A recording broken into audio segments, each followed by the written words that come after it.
I literally cannot state enough how much I love this esport. And lucky me, because now I get to run through the 10 best moments of the Copenhagen Major, where I am definitely gonna miss some because it was a belter. Number 10. Furia's Swiss. EU Schmeu NAPU. Turns out South America has been a cookin'. Furia's first international foray since heading back to South America and bringing in Drafinio started with the biggest bang possible in the Swiss, and it only snowballed from there. Furia are starting to look a little bit more menacing than they have, at least in game number 4. Oh, big shot, there it is, Yan! And they're gonna need them 2 times on top of that. That's on target, and off the bombs! Luminosity, Vitality, and Gen.G is up there with as tough a Swiss run as you can get. Furious Panthers poured through all in their path to set themselves as potential major winners. Alongside them, another relatively unfancied team went 3-0. More on those guys later. Number 9. Falcons Swiss. After dispatching OG with relative comfort, Falcons round 2 was against the seemingly unbeatable. But to see it go 3-0, make it 4 as TRK continues to rain it down. Killers trying to slow things down. Can he get over Rise? Not quite, but he can drive forward to open up an opportunity. No, fake off the net, and Ruas get Falcons the win! Beating Carmine Corp right after Furia defeated Vitality put the nail in the EU is undefeatable coffin. And though they were then edged out by Gentlemates, no shame it transpired in that, Falcons finished the job in style against the former world champs. Vitality getting desperate, fake deficit, goes low, Ruas saved his flip, how on earth has he done that? And it's going to be a goal down the other end! Number 8. Elevates moment. LCT was dropped by Gladiators in the off-season and then made the first major at his old team's expense. Malaysian mechanical Wonderkid Sphinx is now the youngest player to ever reach an RLCS LAN. First ever tire player at an RLCS LAN, Kevin, is, well, Kevin.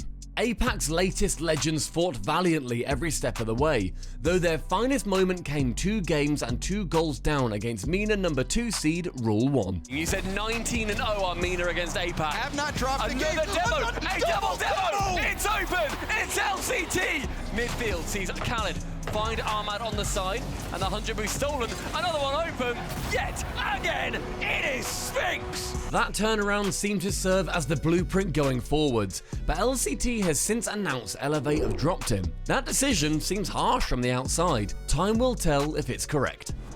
Number 7. Luminosity's turnaround. Luminosity Gaming fans, look away now. What can Yan do? He's going sidewall. Does he get the reader in? He gets the double! And now we might see another scoring opportunity. There's the hesitation. In the opening 2 series, their goal differential was 8-4, 23 against. Yeesh. Cue the comeback. In field, oh my goodness! Oh, LG fans, you can watch again now, by the way. Rlcs back over the top. What can he provide? It's all the way back down. Magic Bear back for double tap.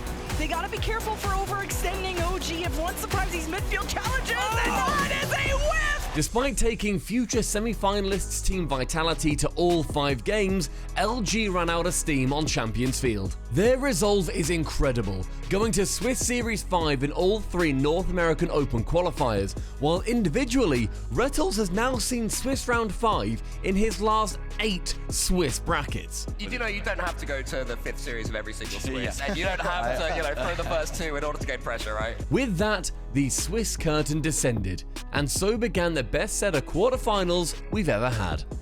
Number 6. Daniel's Angles.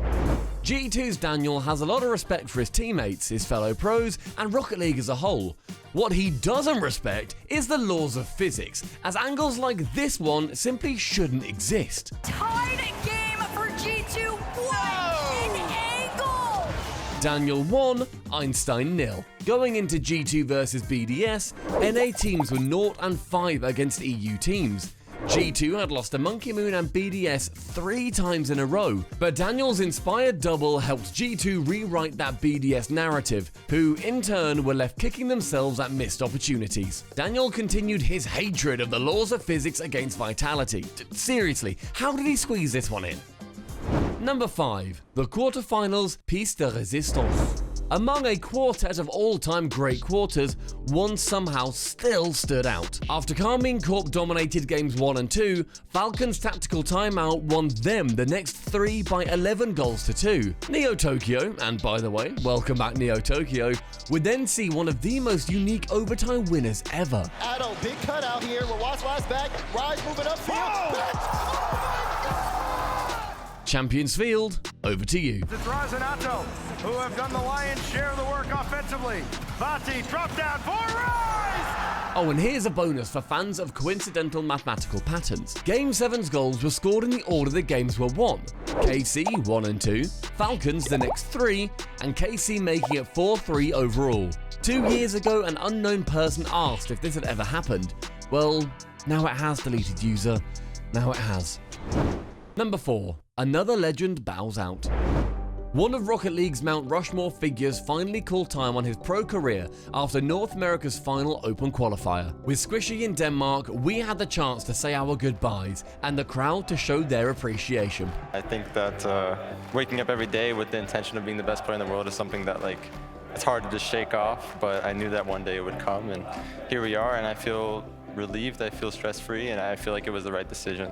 Everybody, one last time, let's all comment a fishy to say thank you to Squishy. Number 3. G2 reshape history.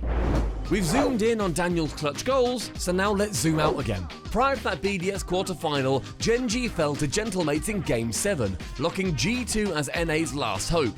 From there, they defeated BDS before coming up against Team Vitality, who, all the way back in Season 7, had done something very similar. Also on away territory, taking down NRG, Cloud9, and then in the grand finals, who else? G2, as their European compatriots fell around them. So, to be honest, G2's run somehow felt right. Though back in the present, perhaps history has spurred them on, as they went into the semi-finals Game 7 overtime, their first Vitality matchup since that famous Season 7 Grand Final 1,774 days ago. Goes in front of the ball, but he can't get the bump because G2 are here. It's open! G2 are gonna take it! Atomic, Beast Mode and Daniel's heroics guaranteed a good old North American versus European Grand Finals. But which European team would earn the right to face them? Number 2. Europe Semi-Final.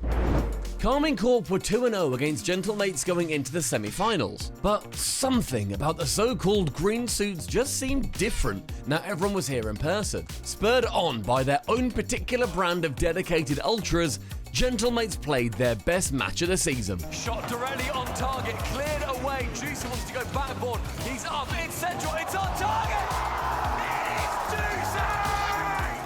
It's Juicy! Juicy, anyone central. He's on the crossbar, he goes down, left up, it's no. He does! Upset of the century.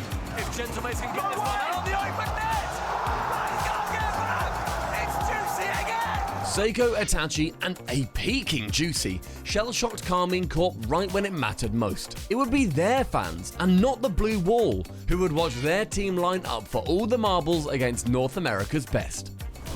Number 1. Cole wins the prediction competition. Wait, what? No, Cole, we're not doing this. You didn't even win. You came joint first with Gibbs and Lemon Kiwi, and only because I wasn't really trying. Neither was the coin, by the way. Oh, all right, here's the real number 1. Number 1. An actual winner is crowned.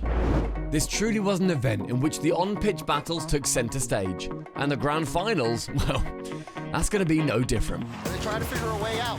Seiko, gonna try to drop that down for Juicy.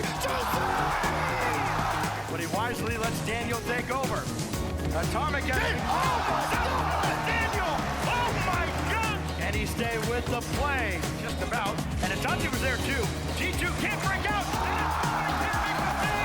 Absolutely nobody expected Europe's 4th seed to take the crown for the first time since Northern Gaming all the way back in Season 3. Of the 21 individual games they won, 20 of them were by a single goal. Silent Assassin Seiko has quietly gone about his business to reach the last 4 RLCS Land Grand Finals he's qualified for, winning 2 of them, while somehow not winning a single online event in that time.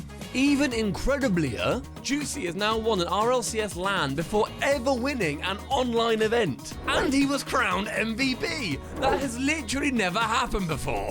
And it just goes to show, offline is a different beast entirely. We'll be back online to find out who can reach Major 2 in London sooner than you can say Seiko seemingly certain to secure silver or something even shinier the second his space on the stage is secured.